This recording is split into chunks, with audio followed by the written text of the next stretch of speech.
Hi student, नमस्कार। मैं गोपी किशन, आपका स्वागत है आपके अपने YouTube channel GD study point पर।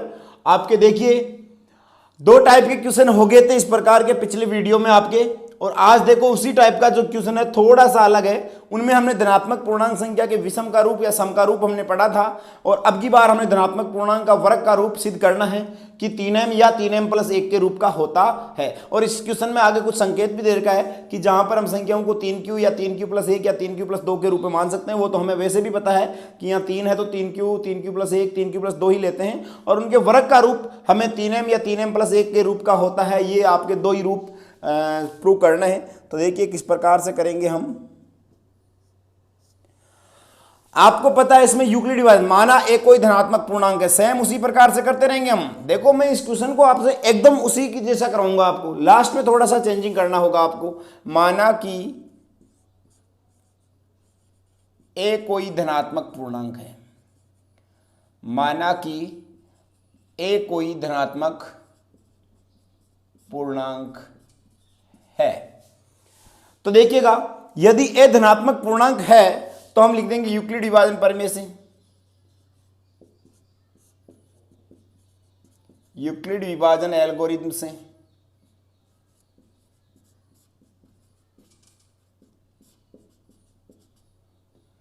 क्या होता है, a बराबर बी क्यू प्लस आर, जहां 0 is less than equal to r is less than b। तो देखिएगा इसको किस प्रकार से करेंगे, यहां से हम b का पता करेंगे। आपको देखिए ये यहां पर क्यों आप कहोगे यहां तो m का रूप सिद्ध करना है, परंतु हमें सीधा आपके ये किसी धनात्मक पूर्णांक संख्या का रूप सिद्ध नहीं करना है, हमें धनात्मक पूर्णांक के वर्ग का रूप सिद्ध करना है। तो आपके पहले m के रूप q के रूप में ही रहने दो इसको, और b का मान यहां से हम पता करेंगे क्या है, माना b बराबर 3।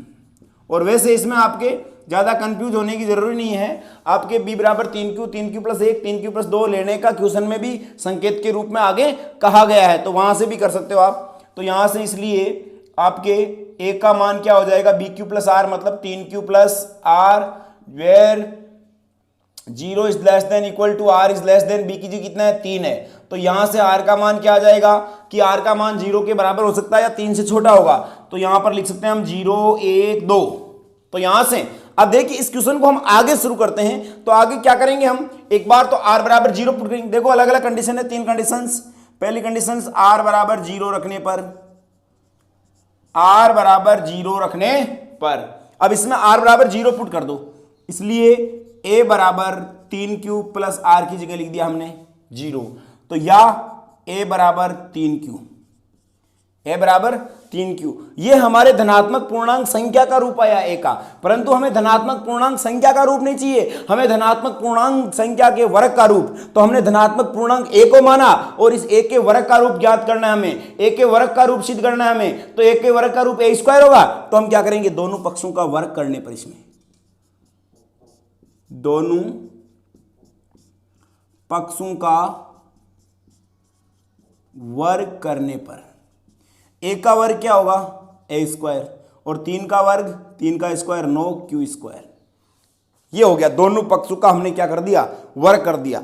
अब देखिएगा यहां पर हमें धनात्मक पूर्णांक संख्या के वर्ग का रूप 3m का रूप चाहिए। किसका रूप चाहिए, तो 3m का। तो आपके इसको 3 इंटू गुणा के रूप में हम लिख सकते हैं कि नहीं लिख सकते। देखिएगा यहां पे नोटिस कीजिएगा आप, a² इज इक्वल टू 9 को मैंने 9 नहीं लिखकर 3 इंटू 3q² लिख दिया।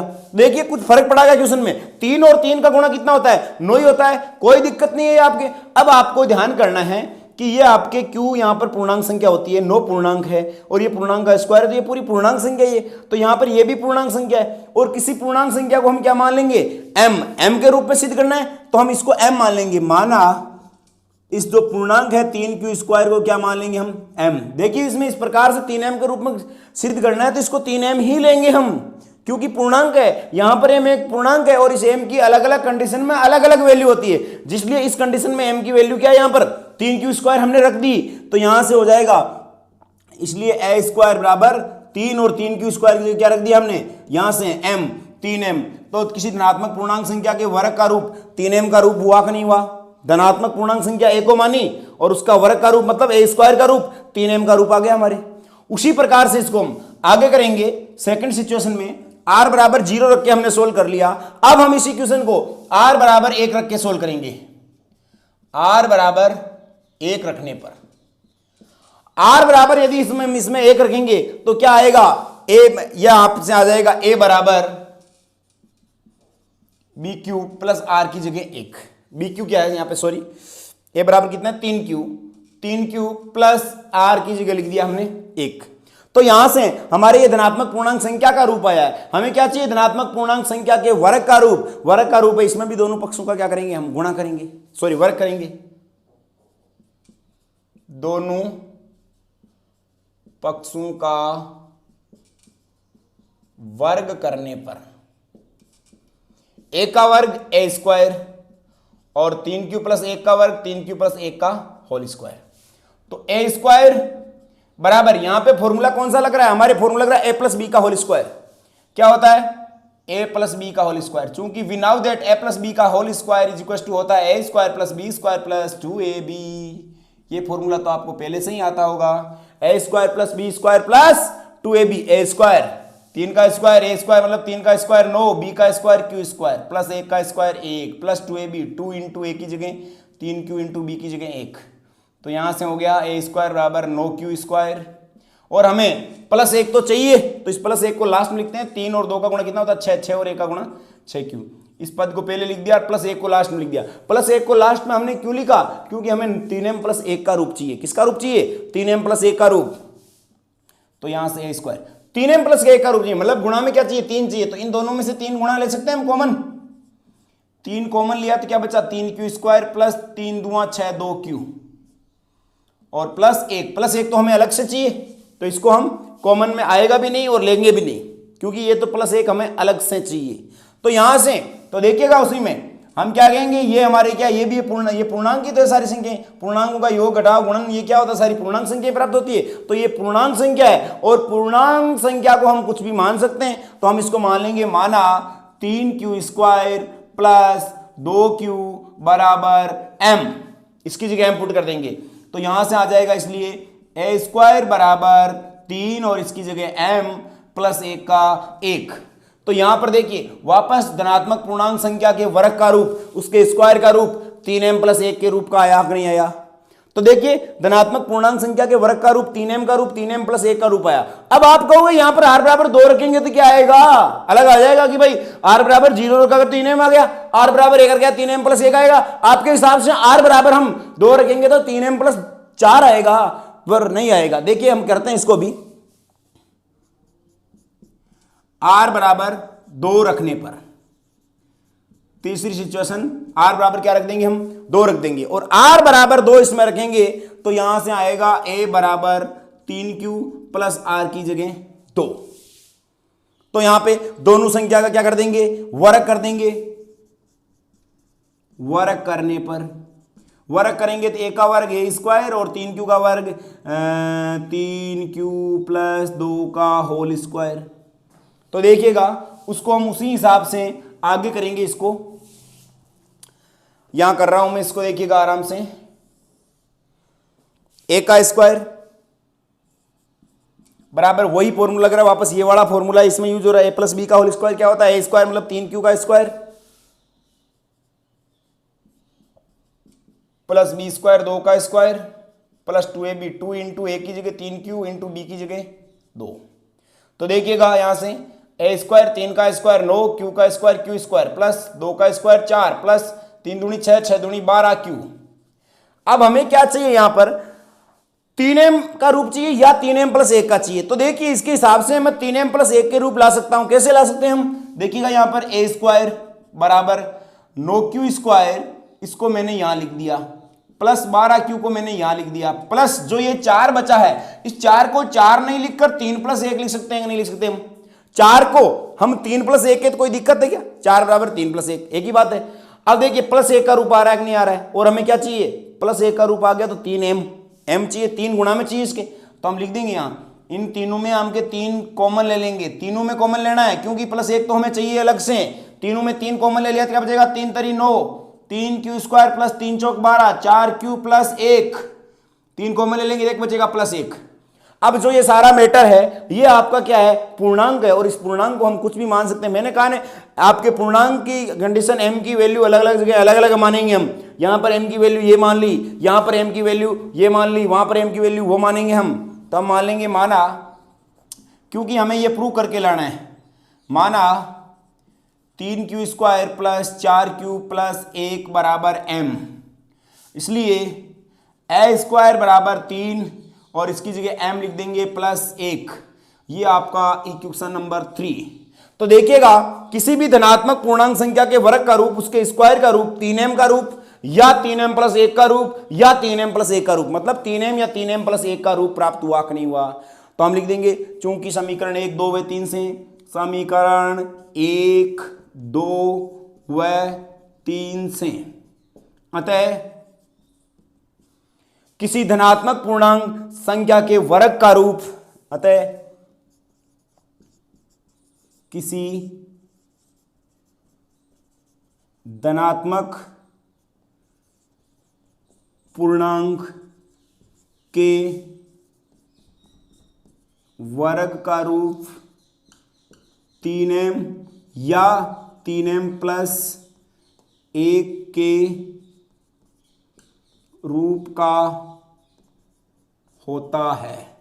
यही हमें प्रूव करना था। तो देखिए किसी धनात्मक पूर्णांक संख्या के वर्ग का रूप सिद्ध करना है, तो उसी प्रकार से करते जाओ, और हमारा टारगेट यही रहता है, हमें प्रूव क्या करना है, वो प्रूव करना है। जो बचा कुचा मैटर ज्यादा हो रहा है मैटर, उसको आप m रख दो, या m चाहिए तो m रख दो, q चाहिए तो q रख दो। जो बचा कुचा ज्यादा मैटर उसको m रख दो। यहां पर देखिए हमें जो 3m प्लस 1 चाहिए था, इससे ज्यादा मैटर ये था, इसको हमने m मान लिया। इसमें ये था, इसको हमने m मान लिया। इस प्रकार से इस प्रकार के क्वेश्चन को आपको सोल्व करने में कोई ज्यादा दिक्कत नहीं आएगी। अगला क्वेश्चन इसी से मिलता जुलता है, धनात्मक पूर्णांक के घन का रूप भी हमें प्रूव करना है। तो देखिएगा अगला क्वेश्चन, बने रहिएगा हमारे साथ। तो देखिएगा हमारा क्वेश्चन नंबर जो 5 है वो क्या कह रहा है, यूक्लिड विभाजन प्रमेय का प्रयोग करके दर्शाइए कि किसी धनात्मक पूर्णांक का घन 9m या 9m प्लस 1 या 9m प्लस 8 के रूप का होता है। तो इस क्वेश्चन को भी उसी प्रकार से करेंगे, थोड़ा सा उसमें इसमें चेंजिंग होगा। वो क्या होगा आपको देखिए, थोड़ी सी दिक्कत आ सकती है, परंतु ज्यादा दिक्कत भी नहीं आएगी। हम मान लेंगे माना कि a कोई धनात्मक पूर्णांक है, माना कि a कोई धनात्मक पूर्णांक है, तो यूक्लिड विभाजन परिमेय का प्रयोग कर दो। यूक्लिड विभाजन प्रमेय का क्या है, a बराबर B Q plus R, where 0 is less than equal to r is less than b। अब देखिएगा यहां पर b जो मानते हैं आप, वो क्या मानोगे इसमें, वही इंपॉर्टेंट चीज है। इसमें देखिए इसके हिसाब से तो 9m या 9m प्लस 1 9m प्लस 8 के रूप का, इसके हिसाब से तो आप इसमें यही मानोगे, b की जगह 9 मानेंगे, और b की जगह हम 9 मानेंगे। यदि b की जगह यदि हम 9 मानेंगे तो क्या होता है, 0 is less than equal to r is less than b। b की जगह 9 लेंगे तो यहां से तो सेंस पर r आ जाएगा, 0 1 2 3 4 5 6 7 8 9, मतलब 7 8 तक। तो कितने ज्यादा आपके जो हो जाएंगे टाइप, 9 तक हो, 9 हो जाएंगी, 9 कंडीशन हो जाएगी, 1 2 3 4 5 6 7 8 9, 9 कंडीशन हो जाएगी। और 9 कंडीशन को हम अलग अलग, जैसे पिछले क्वेश्चनों को हम करते हैं, अलग अलग सोल्व करेंगे तो ये आपका क्वेश्चन बहुत ज्यादा लंबा हो जाएगा। और 9 कंडीशन के साथ साथ इसमें एक काम भी करना है, देखिए प्रत्येक कंडीशन का घन करना है, घन मतलब क्यूब करना है। और यहां पर 9m प्लस 1 का घन ए क्यूब प्लस बी क्यूब से 9m प्लस 8 का घन बहुत ज्यादा, मतलब इसकी कैलकुलेशन बहुत ज्यादा लंबी हो जाएगी। तो इसके लिए आपको समझना है कि इसको किस प्रकार के रूप में माने। हम इसको 9 कंडीशन नहीं कर कर घन के रूप में आपको यह देखना है, घन वाली में, कि हम किसका घन करेंगे हमें 9 मिल जाए। तो 3 का घन करेंगे हमें 9 मिल जाएगा। कैसे मिलेगा, 3 का घन होता है कितना, 27 होता है। 3 का घन 27, और 27 को लिख सकते हैं हम 9 इंटू 3। तो हमें क्या 9 चाहिए, हमें तो 9 मिल गया, और इस बाकी को बचे हुए को नहीं। तो वैसे भी हम m मान रहे हैं पिछले वाले क्वेश्चन की तरह।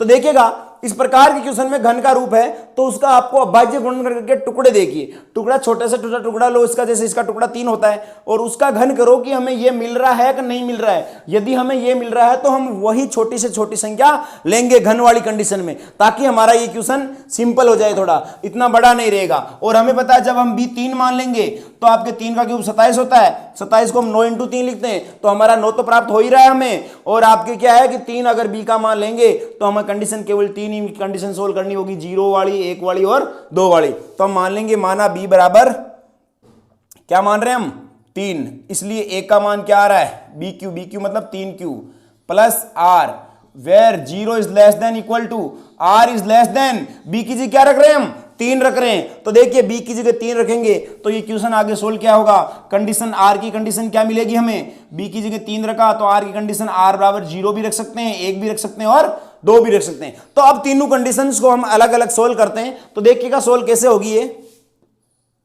सबसे पहली है r बराबर 0 रखने पर, r बराबर 0 रखने पर, r बराबर यदि हम 0 पुट करेंगे तो देखिएगा इसमें किस प्रकार से हो जाएगा, a बराबर बी क्यू प्लस आर। पहली कंडीशन आपके ये है a बराबर बी क्यू क्या 3q प्लस r की जगह 0, या a बराबर 3q। हमें किसी संख्या धनात्मक संख्या का रूप नहीं चाहिए, हमें उसका घन का रूप चाहिए, धनात्मक पूर्णांक संख्या के घन का रूप चाहिए। जैसे उसमें वर्ग का रूप चाहिए था, घन का रूप चाहिए मतलब क्यूब करना है, तो इनका क्यूब कर दो दोनों पक्षों का घन करने पर, घन करने पर दोनों पक्षों का घन करने पर, a का घन a क्यूब और 3 का घन 3 का क्यूब कितना होता है 27 और q का cube q cube, 27 q cube आ गया। और हमें क्या चाहिए 9m का रूप चाहिए। तो देखिएगा उसी क्वेश्चन के हिसाब से a क्यूब बराबर 27 को लिख सकते हैं हम 9 × 3 और q क्यूब का q क्यूब। अब देखिए 27 q क्यूब को मैंने लिखा 9 × 3 q क्यूब, तो कोई फर्क पड़ा किसी ने 9 × 27 और q क्यूब का q क्यूब, कोई दिक्कत नहीं आ रही है। और इस संख्या को हम पूर्णांक को मान लेंगे, माना 9q cube is equal to m, sorry 3q cube, हमें 9m का रूप लेके आना है तो इसको मान लिया हमने m, इसलिए a क्यूब का रूप धनात्मक पूर्णांक संख्या के घन का रूप आ गया 9 और इसको m मान लिया तो 9m। किसी धनात्मक पूर्णांक संख्या के घन का रूप 9m का रूप आ गया r बराबर 0 रखने पर। हमारा पहला आ गया 9m का, अब हमारे 9m प्लस 1 का भी लेके आना है हमें। तो देखिएगा हम r बराबर 0 रख दिया, अब हमें r बराबर 1 भी रखना है।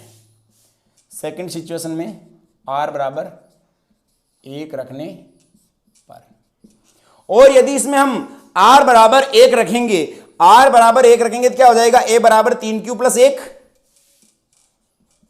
a बराबर 3q प्लस 1। क्या करना है दोनों पक्षों का घन करने पर, दोनों पक्षों का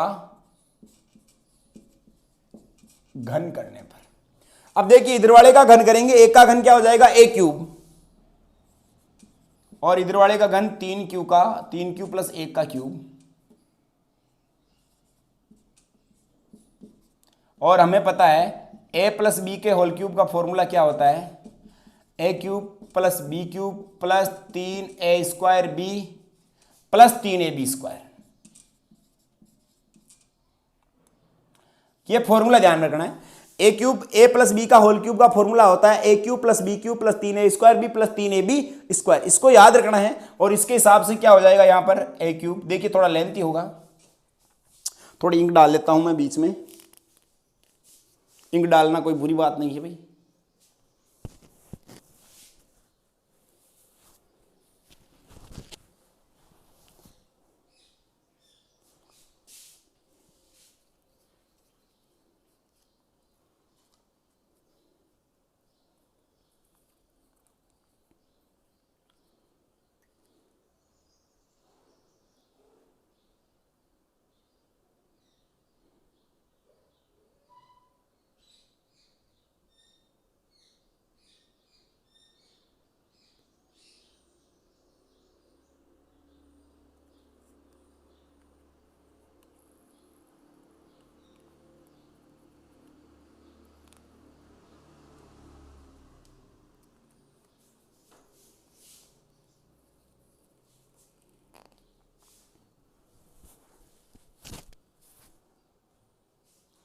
तो देखिए इस प्रकार के क्वेश्चन को हम करते हैं, ए क्यूब बराबर, ए का क्यूब है बराबर 3 क्यू का क्यूब प्लस 1 का क्यूब प्लस 3 ए स्क्वायर जी क्या 3 क्यू का स्क्वायर इंटू बी 1 प्लस 3 1 की जगह 3 क्यू और बी का स्क्वायर मतलब 1 का स्क्वायर। इसको आगे सोल्व कर दो आप।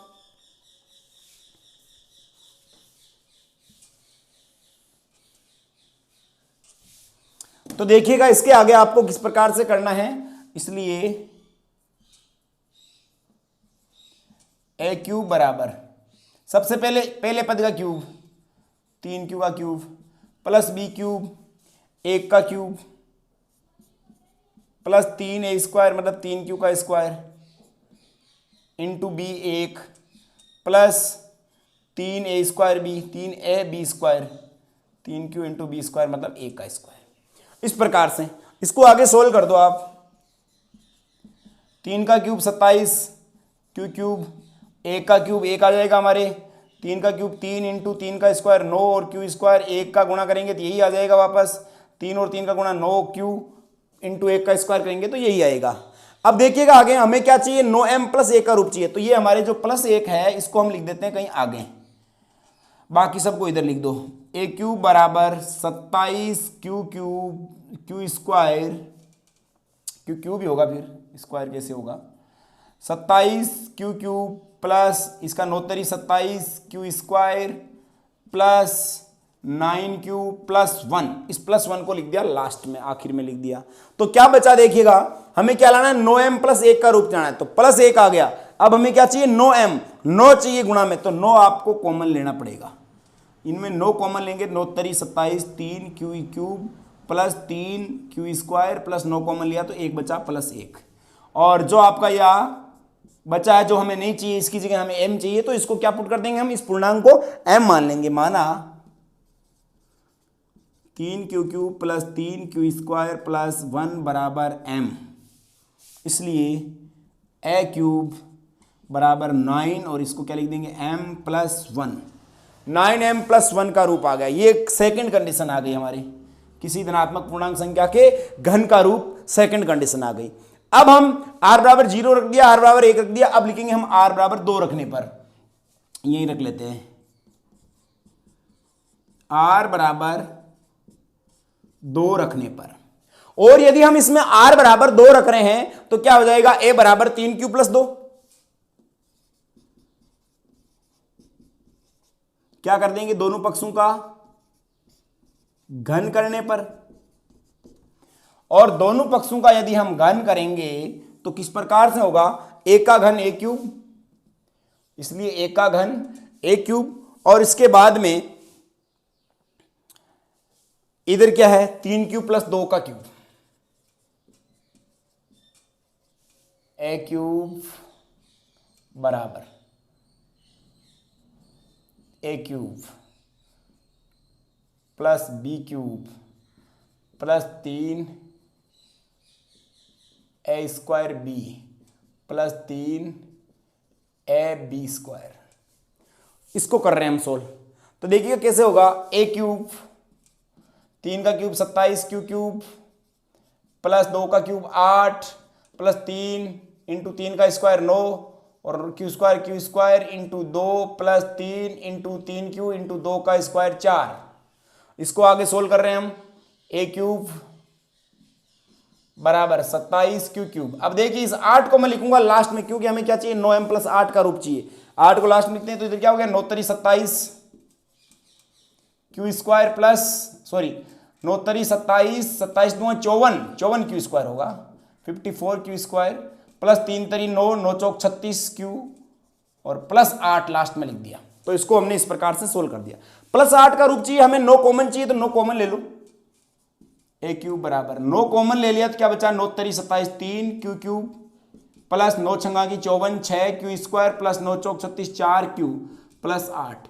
जो ये आपके अंदर ब्रैकेट में बचा है इसको क्या मान लेंगे हम, इसको हम m मान लेंगे। माना 3 Q cube plus 6 Q square plus 4 Q बराबर m रखने पर। इसको क्या ले लेंगे, m, इसके बराबर में हमने m ले लिया, इसलिए a क्यूब बराबर 9, इसको m मान लिया प्लस 8। ये हो गया आपके समीकरण नंबर 3। हम लिखेंगे चूंकि समीकरण 1, 2 व 3 से अतः किसी धनात्मक पूर्णांक संख्या के घन का रूप 9m का रूप या 9m प्लस 1 का रूप या 9m प्लस 8 के रूप का होगा। अतः किसी धनात्मक पूर्णांक के घन का रूप 9m या 9m प्लस 1 या 9m प्लस 8 के रूप का होगा। इस प्रकार के क्वेश्चनों को हम आराम से कर सकते हैं, कोई दिक्कत नहीं आएगी।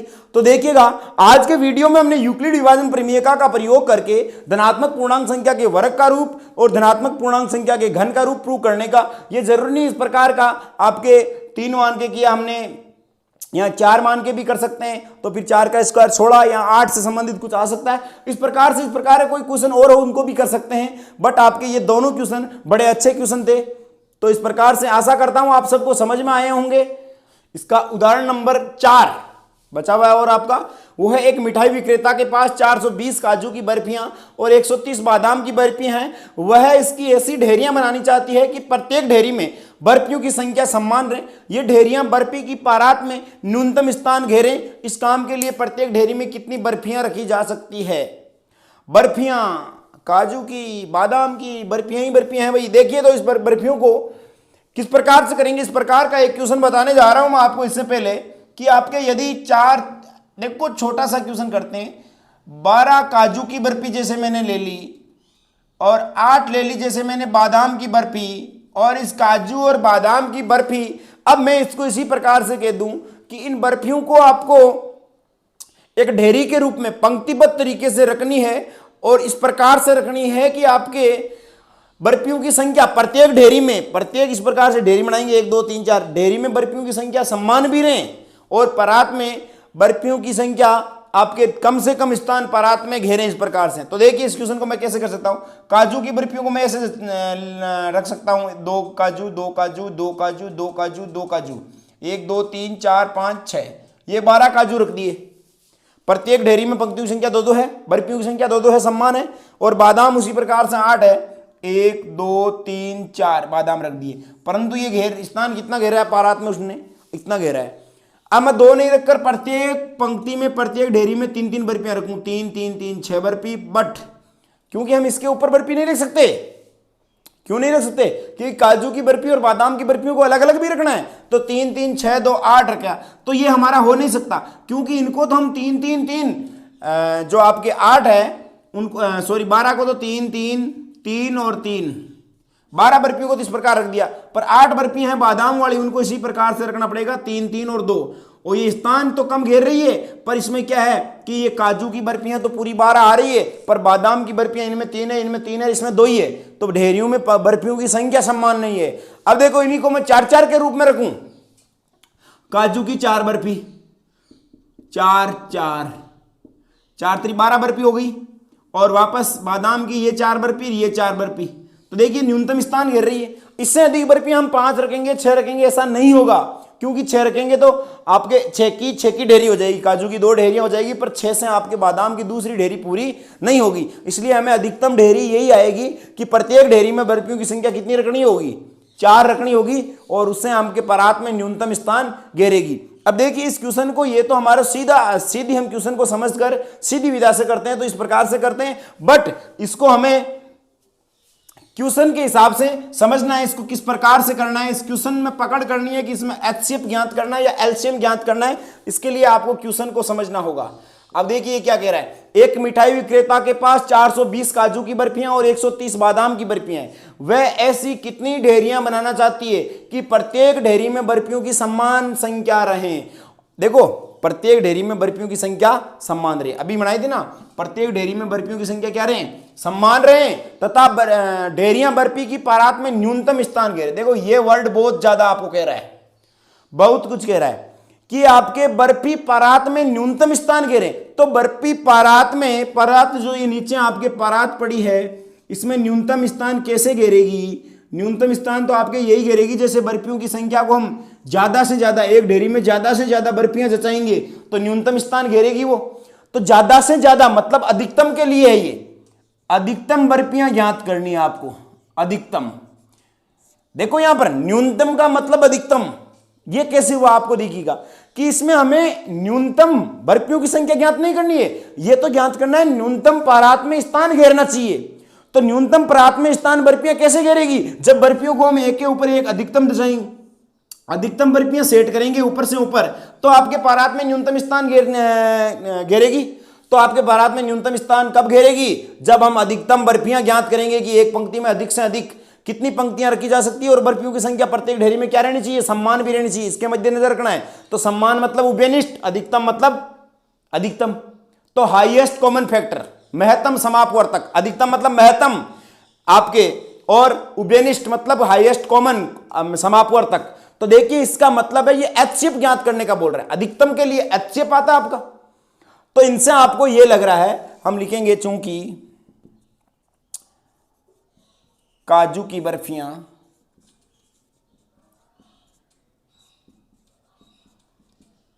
$420, बादाम की बर्फियां 130, इसलिए प्रत्येक ढेरी में समान रहे, इसलिए इसका ज्ञात करना है एचसीएफ ऑफ 420 और 130 का। और इस एचसीएफ को आप अभाज्य गुणनखंड विधि से करो चाहे यूक्लिड विभाजन। अगर यूक्लिड विभाजन प्रमेय से कर रहे हैं हम इसको, तो क्या करेंगे, 420 बड़ा है 130 से, ताकि आपके एक बार ये यूक्लिड विभाजन भी वापस रिपीट हो जाएगा।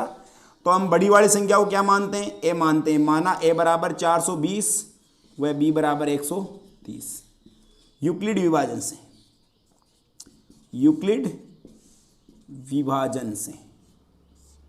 यूक्लिड विभाजन क्या होता है, ए बराबर B Q plus R, A बराबर B Q plus R where 0 is less than equal to R is less than B.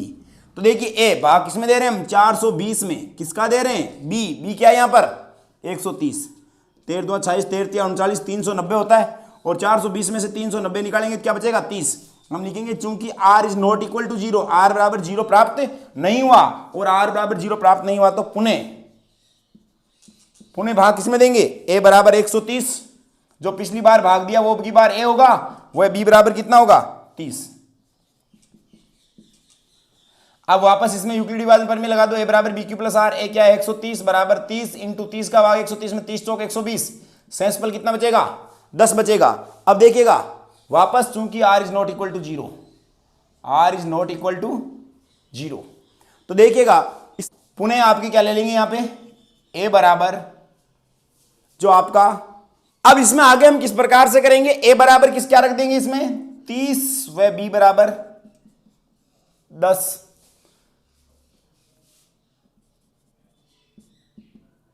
में क्या हो जाएगा 30 बराबर 10 इंटू 30 में 10 का भाग 3 बार प्लस 0।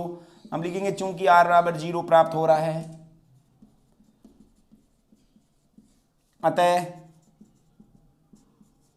इसलिए HCF ऑफ 420 और 130 कितना आ जाएगा, लास्ट में भाग किसका दिया 10 का। अतः पारात में, अतः प्रत्येक डेयरी में 10 बर्फियां रखी जाएगी, अतः प्रत्येक डेयरी में 10 बर्फियां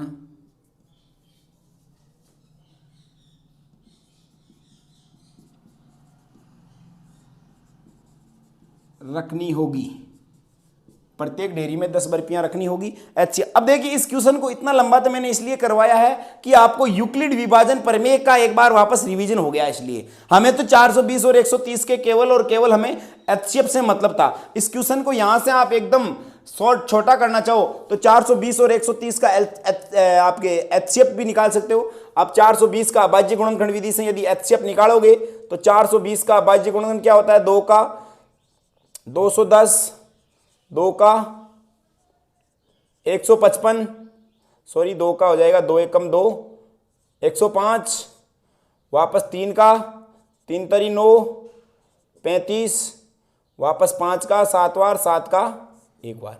तो यहां से हो जाएगा 2 की पावर 2 इंटू 3 इंटू 5 इंटू 7। और आपके इसका 130 का क्या होता है आपका, 130 का 2 बार देंगे तो 65, 5 का देंगे 13, ये 13 आ जाएगा। हम लिख देंगे इसलिए एचसीएफ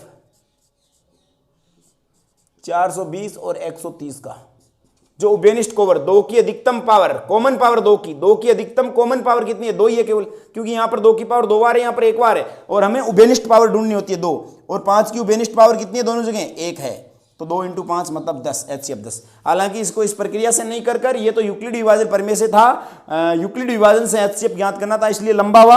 बाकी इसको सीधा इस प्रकार से कर सकते हैं। और अतः प्रत्येक ढेरी में कितनी बर्फियां रखी जाएगी, 10 बर्फियां रखी जाएगी। तो इस प्रकार का क्वेश्चन एकदम आसान होता है। उसमें आपको यह पता करना होता है केवल कि हमें एचसीएफ पूछा है कि क्या पूछा है, और उसका पता हमने यहां से लगाया कि प्रत्येक ढेरी में अधिक से अधिक बर्फियां सेट करेंगे तब तो परात में न्यूनतम स्थान घेरेगी वो, और अधिक से अधिकतम बर्फियां सेट करना और समान संख्या सेट करना, मतलब वो क्या कह रहा है, एचसीएफ हाईएस्ट कॉमन फैक्टर की बात कर रहा है वो। तो एचसीएफ ज्ञात करना हमने यहां से समझ लिया कि न्यूनतम तो स्थान है, यहां न्यूनतम का मतलब अधिकतम क्यों हुआ कि परात में न्यूनतम स्थान तभी घेरेगी जब एक ढेरी में, एक पंक्ति में बर्फियों की संख्या अधिक से अधिक हम रख पाएंगे, अधिकतम बर्फियां यहां अधिकतम बर्फियां रख पाएंगे तभी होगा ये। तो इस प्रकार से ध्यान रखना है, इस प्रकार का क्वेश्चन ऐसे होता है। अब देखिए सेम ऐसा ही एक क्वेश्चन और है आपके, उसे भी देखिएगा। तो देखिए एक्सरसाइज 1.1 का क्वेश्चन नंबर 3 आपके बचा हुआ क्वेश्चन है, उसको देखिए। किसी परेड में 616 सदस्यों वाली एक सेना की टुकड़ी को 32 सदस्यों वाले एक आर्मी बैंड के पीछे मार्च करना है, उन स्तंभों की अधिकतम संख्या क्या है जिसमें वो मार्च कर रहे हैं। तो देखिए उसी टाइप का कुछ क्वेश्चन यूं कहना चाह रहा है, किसी परेड में 616 सदस्यों वाली एक सेना की टुकड़ी है, एक सेना की, एक फौज की टुकड़ी है जिसमें 616 सदस्य है, और टुकड़ी को 32 सदस्यों वाले और 32 आदमी आगे आ गए हैं जो क्या कर रहे हैं, आर्मी बैंड के पीछे, आर्मी बैंड के साथ है, आर्मी बैंड है 32 सदस्यों का, और उनके पीछे पीछे कितने आदमियों को सेट करना है, 616 को। उन स्तंभों की अधिकतम संख्या, स्तंभों की अधिकतम संख्या क्या होगी जिसमें वो मार्च कर रहे हैं, अधिकतम मतलब वही एचसीएफ। उसमें तो न्यूनतम स्थान का था और उससे हमने पता लगाया था अधिकतम बर्फियां ज्ञात करनी थी, और इसमें सीधा कह रहा है कि स्तंभों की अधिकतम संख्या क्या होगी जिसमें वो बैंड वाले क्या कर रहे हैं, मार्च कर रहे हैं। तो हम लिख देंगे इसका सॉल्यूशन हल। आपके एचसीएफ ज्ञात करना है, एचसीएफ 616 का और 32 का, वही हो जाएगा। तो 616 का एचसीएफ आप चाहे उससे आप यूक्लिड विभाजन करें तो उससे कर सकते हो, लेकिन तो ये सीधा कर सकते हो। 616 के अभाज्य गुणनखंड हमें पता है 2, 8, 0, 8, 2 का भाग 3 बार 308, 2 का 1, 5 4 154, 2 का 7 दूनी 14, 1 77, 7 11,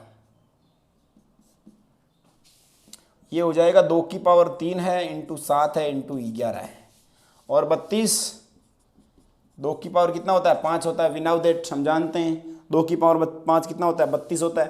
तो देखिएगा हम इसमें लिखेंगे, इसलिए आपके एचसीएफ ऑफ 616 और 32, आपको एचसीएफ में क्या करते हैं हम, आपके अधिकतम कॉमन पावर, जो कॉमन पावर ज्यादा से ज्यादा कितनी है, 2 की पावर 3 है या 2 की पावर 5 है, तो कॉमन तो 2 की पावर 3 ही हुई, 2 की पावर 3, तो 2 की पावर 3 कितना होता है, 8 होता है। अतः उन स्तंभों की, अतः मार्च करने वाले स्तंभों की, अतः 8 स्तंभों, अतः उन स्तंभों की अधिकतम संख्या क्या है जिसमें वो मार्च कर रहे हैं, अतः स्तंभों की अधिकतम संख्या 8 होगी जिसमें वो मार्च कर रहे हैं। स्तंभों की अधिकतम संख्या, अतः मार्च कर रहे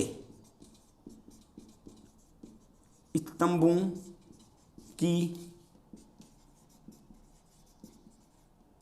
अधिकतम संख्या, 8 होगी। तो देखिए इन क्वेश्चनों में ज़्यादा वो नहीं है, इसको मैंने सीधा शॉर्टली करवा दिया। उस क्वेश्चन को थोड़ा लेंथी बताया था क्योंकि उसमें मैंने उसको यूक्लिड विभाजन प्रमेय से, यूक्लिड से आपके एचसीएफ लिखाया था। बट इसमें देखिएगा आपके यूक्लिड से जरूरी नहीं है, इस प्रकार का क्वेश्चन आए तो आपको यहाँ से क्वेश्चन को पकड़ के पता लगाना है, उसका एचसीएफ ज्ञात करना है या एलसीएम ज्ञात करना है। इससे सीधा पता अधिकतम संख्या निकाल रही है किसकी, स्तंभों की, तो आपके जिसमें वो मार्च कर रहे हैं तो एचसीएफ अधिकतम का मतलब एचसीएफ ज्ञात करना है। एचसीएफ हमने ज्ञात कर लिया और इस प्रकार से ऐसा क्वेश्चन होगा उसको हम आराम से कर देंगे। इस प्रकार से हमारी एक्सरसाइज 1.1 पूरी हुई और कल नेक्स्ट वीडियो में हम एक्सरसाइज 1.2 का इंट्रोडक्शन और उसके आगे के क्वेश्चन करेंगे। धन्यवाद।